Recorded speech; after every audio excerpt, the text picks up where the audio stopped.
Hey everyone, today I will be discussing the 1994 movie Fatal Vows, the Alexandra O'Hara story. It stars Cynthia Gibb and John Stamos.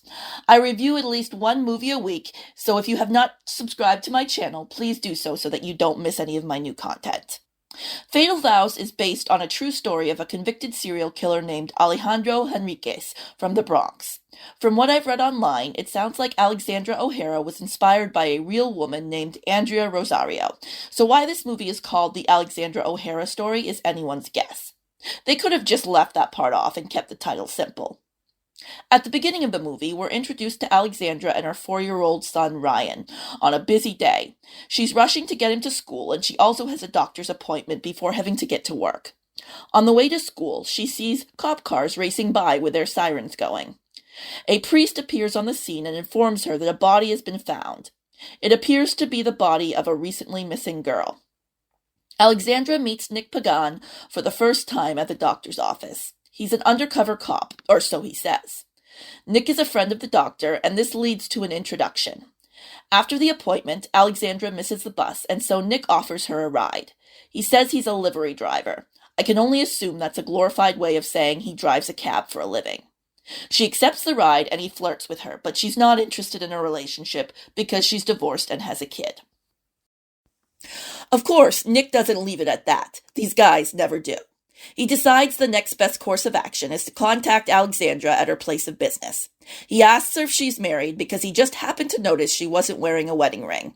That's mighty observant of him. While she's not married, she informs him of her 4-year-old son, probably hoping he's one of those guys who considers that a deal breaker. Unfortunately, he's not. Turns out he loves kids. What could possibly go wrong here? He suggests that the three of them go out on a little date, but it's not until he tracks down her apartment building and confronts her as she's walking home with her son the next day that she finally caves and lets him take her and Ryan to a museum to look at bugs. Ryan, as it turns out, is a big fan of bugs. Oh yeah, turns out that Nick happens to have 2 daughters named Stephanie, and Gina. I think there's another character named Gina mentioned in this movie, so apparently that's the name they give a character when they can't think of what else to call her. He doesn't have much contact with his daughters, sadly, because his ex-wife has moved them to Philadelphia. I suspect she had her reasons, but moving on. Alexandra comes from a broken home herself. Her father walked out on her and her mother years ago. And Nick's mother is dead, so they bond over their shared childhood trauma, as much as a sociopath can bond with anyone, I suppose. They end up in bed together. She notices he has a scar on his chest. I don't think this is ever touched on again, so we can only speculate. Is it the result of a drug bust, as he says it is? They have another date at a later time. Nick surprises Alexandra by breaking into her apartment. This guy is a real winner. He makes up for scaring the out of her by giving Ryan an ant farm and Alexandra a necklace. Now they're attending a family dinner at what I assume is his father's home. Alexandra meets the extended family. Attending the dinner are Nick's brother and sister, his nephew Joey, played by David Faustino from Married with Children, Joey's girlfriend Anna, played by Katie Griffin from the Prom Queen episode of Are You Afraid of the Dark, Nick's niece Jules, and some other people we're not meant to care about because they never come up again. We do meet Nick's creepy father, played by Ben Gazzara. I'm getting serious Godfather vibes from this guy, and it's pretty clear by the way Nick looks at him that there's some history between them that we probably don't want to know about, but you can be sure we will find out about at the last possible moment as a way to understand the villain better. His father can't get over the fact that Nick's new girlfriend looks so much like his long-lost wife in profile. In true Oedipus fashion, Nick takes this as his cue to propose to Alexandra. They move into a nice little house, dreaming of a nice little life together. Alexandra's mother is skeptical, but she's been burned before, so Alexandra assumes she can safely ignore Mom's paranoid nonsense. Nick wants to fix their new place up and hires his nephew Joey and Joey's girlfriend Anna to do the job. Add child labor to his growing list of crimes we'll learn about over the course of this movie.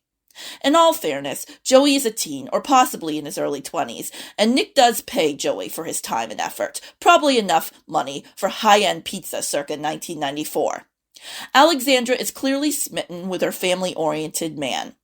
When Anna up and disappears shortly thereafter, I imagine it doesn't even occur to her that her husband suspiciously left the house late at night right around the time Anna would have been last seen. The viewer quickly finds out that not only is Nick an abusive husband, he's also a potential serial killer of young girls and women throughout the city. One of the missing girls will later be his very own niece Jules, someone we met earlier on at the dinner. Let's face it, if something nasty is going down somewhere nearby, Nick probably has his hand in it somehow. If you're looking for Uncle Jesse here, look elsewhere. This guy isn't taking his nieces aside to sing Elvis songs to them, and when he catches his brother's teen daughter ditching school to buy cigarettes, there'll be no maudlin lecture about the dangers of smoking, just the swift hand of death. In all fairness, she could have been studying under a tree, and the result would have probably been the same as far as this sick turd is concerned. Alexandra, on the other hand, is concerned for her own safety, but mainly for the safety of her son.